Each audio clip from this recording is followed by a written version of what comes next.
Assalamualaikum warahmatullahi wabarakatuh. Perkenalkan, nama saya Muhammad Nur Hafiz.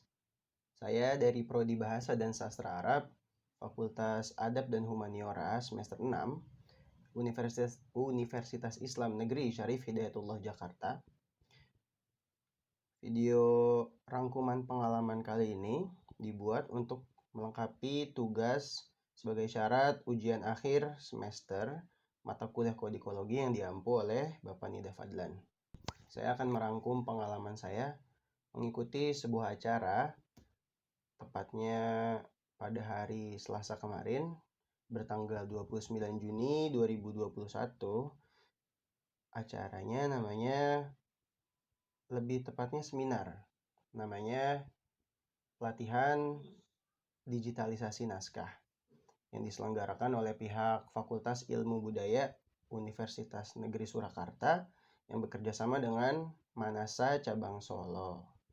Sebelum memulai kepada video inti atau bagian inti, mungkin saya ingin berterima kasih sebesar-besarnya kepada pihak penyelenggara acara kemarin, acara pelatihan digitalisasi naskah, kepada pihak penyelenggara beserta elemen-elemen terkait yang sudah menjadikan acara berlangsung dengan baik dan lancar hingga pada tahapan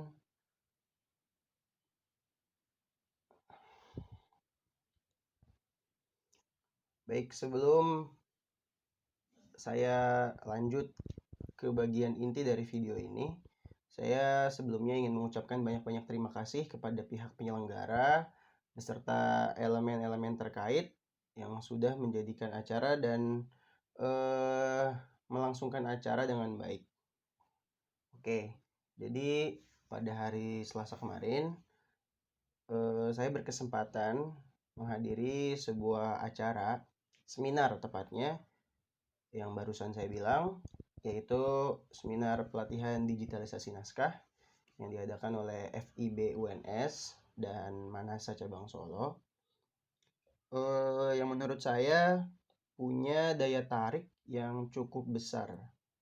Selain karena pematerinya atau narasumbernya itu memang sekaliber Prof. Istadianto, seorang guru besar di UNS, dan juga ada Bapak Asep Yuda, Ketua Manasa Cabang Solo, dan ada juga Bapak Budi Kurniawan, seorang dosen sastra Indonesia di UNS. Tapi juga ada satu hal lain yang menurut saya menjadi daya tarik di acara ini, yaitu animo dari audiens yang cukup besar. Nah, animo dari audiens yang terbilang besar ini itu seakan membantah stigma dan pandangan yang tersebar di masyarakat bahwasannya naskah kuno ataupun kajian naskah kuno itu kolot, ketinggalan zaman, kuno, nggak relevan sama era industri digital 4.0. Nah, ini terbantahkan dengan animo audiens tadi yang indikatornya adalah kuota yang disediakan oleh penyelenggara dan pihak panitia itu nggak cukup, alias pendaftarnya itu melebihi kapasitas yang disediakan oleh pihak panitia. Nah, di sini menggambarkan bahwasannya sudah ada perkembangan minat dalam kajian naskah kuno, seperti itu. Nah, sebelum kita masuk ke poin inti dari rangkuman pengalaman saya ketika mengikuti seminar pelatihan digitalisasi naskah, agaknya kurang afdol jika kita nggak bahas terlebih dahulu apa sih yang dimaksud dengan naskah kuno.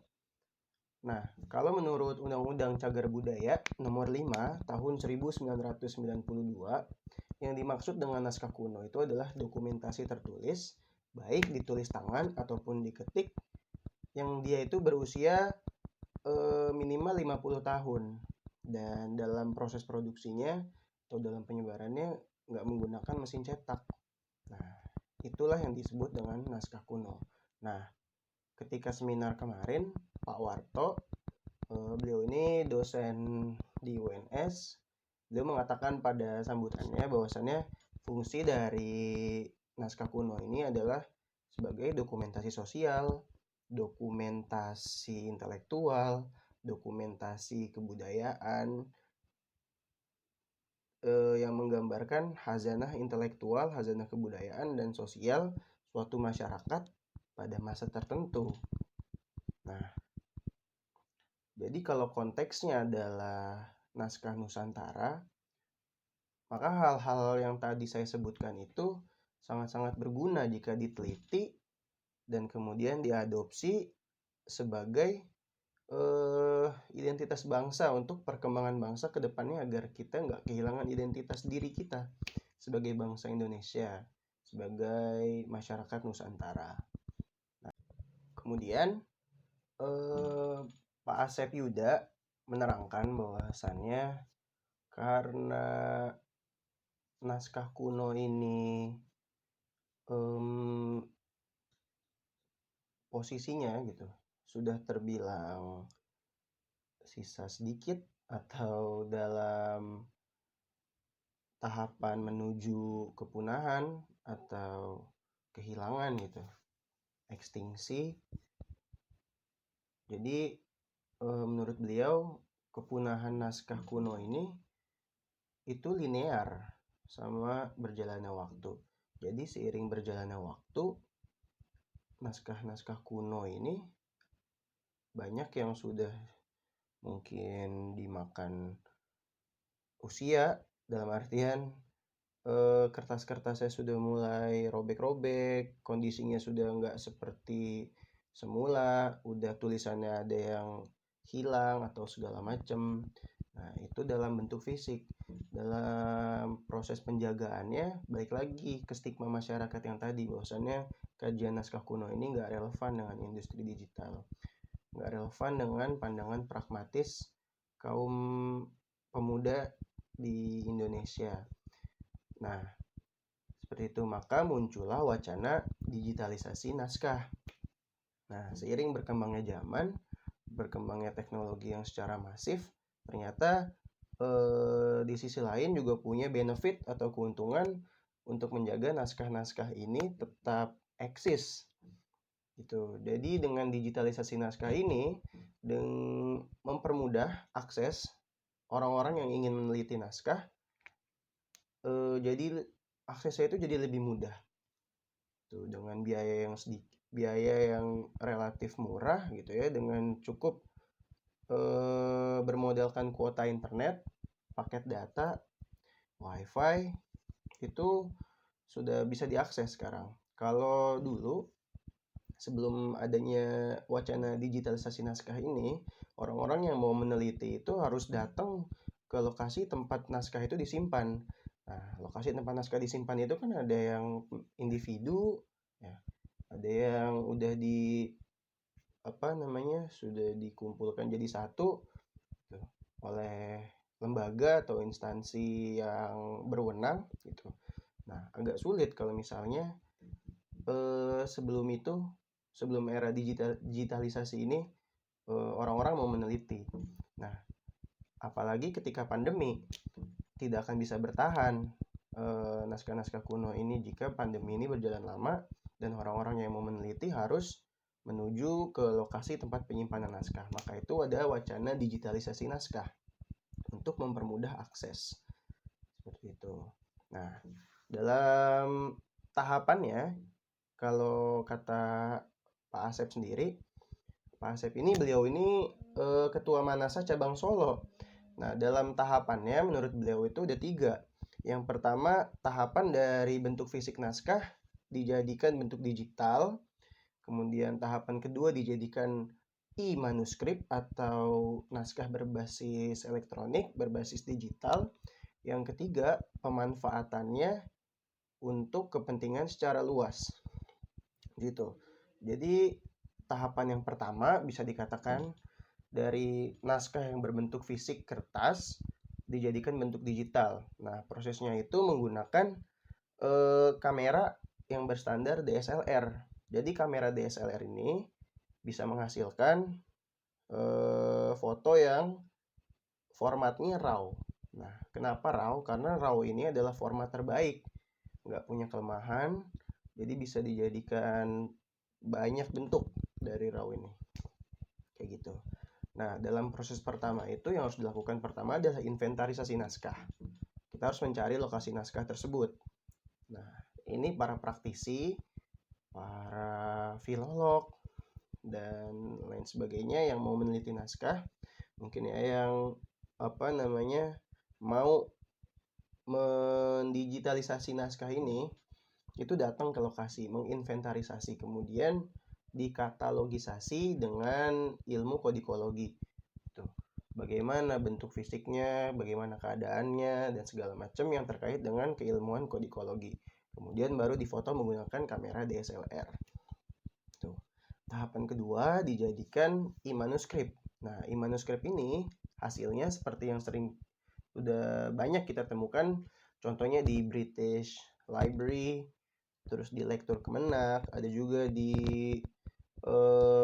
kumpulan punya Perpusnas, itu sudah banyak kita bisa temukan e-manuskrip atau naskah-naskah yang sudah terdigitalkan gitu. Jadi kita bisa akses secara mudah tanpa harus ke lokasi gitu. Dan pun informasi mengenai naskah itu lengkap seperti itu.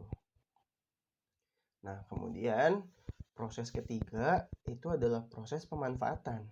Jadi pemanfaatan naskah-naskah yang sudah dijadikan bentuk digital, pemanfaatan untuk kepentingan yang lebih luas.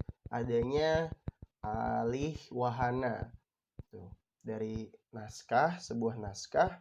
Jadi substansi naskah itu dikembangkan sesuai disiplin ilmu atau karya yang ingin dikembangkan. Contohnya itu ada Ila Galigo, sebuah karya itu, karya pementasan. Jadi Ila Galigo itu adalah kumpulan naskah gitu, tentang kebudayaan di Sulawesi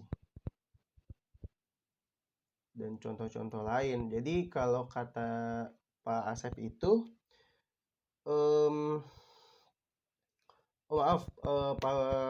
Pak Budi, kata Pak Budi itu